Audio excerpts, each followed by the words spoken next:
If you grew up in the 1970s, there's something unusual about the way your mind works.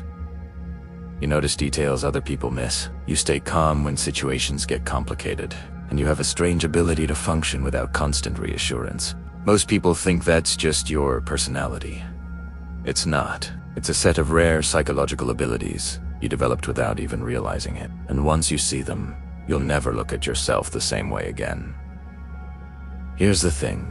People who grew up in the 1970s were trained by a world that quietly built strong internal skills instead of surface-level confidence. Not better, not worse, just different. And today, psychologists are starting to notice something fascinating. Many traits that were once normal back then are now statistically rare. In this video, we're uncovering the most interesting mental strengths of people who grew up in the 1970s CAT.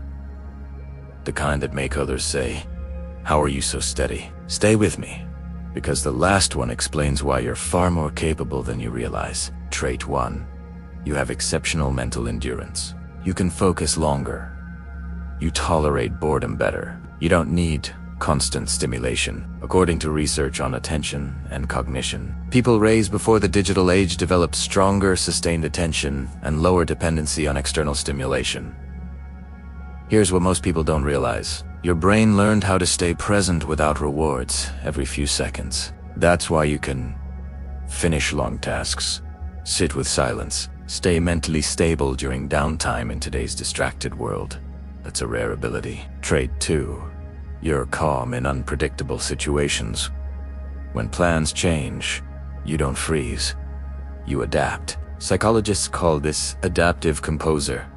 The ability to stay emotionally regulated when outcomes are uncertain. People who grew up in the 1970s experienced variety, change, and independence early on, which strengthened this skill naturally.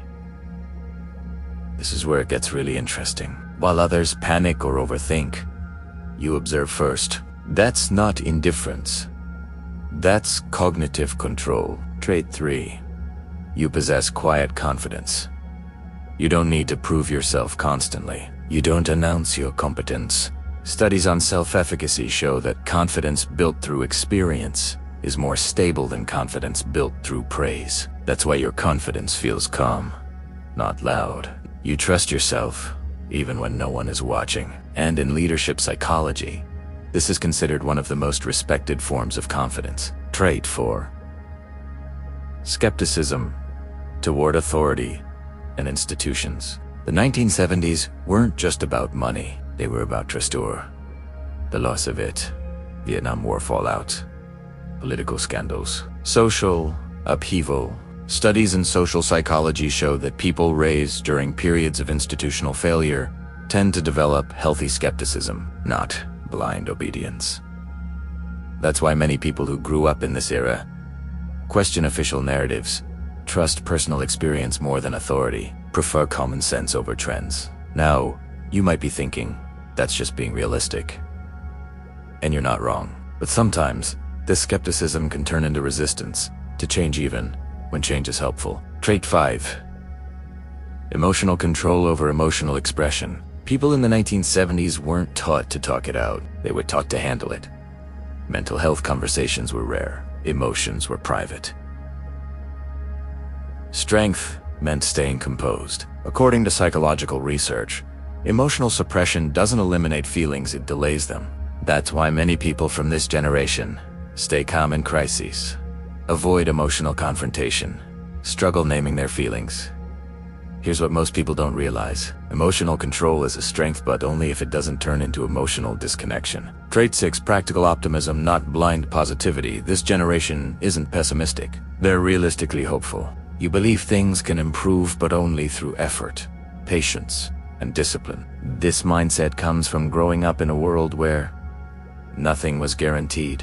Progress was slow. Hard work mattered. Psychologists call this earned optimism hope, grounded in experience, not fantasy.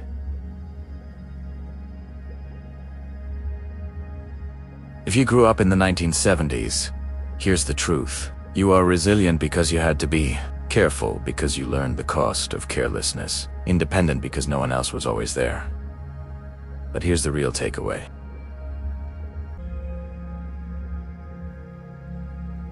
You can keep your discipline without fear, your independence without isolation, your caution without guilt. If this video made you reflect, hit like. It helps more than you think. Subscribe for more psychology-backed insights like this. And in the comments, tell me, which trait hit closest to home for you? Because understanding your past is the first step to fully owning your future.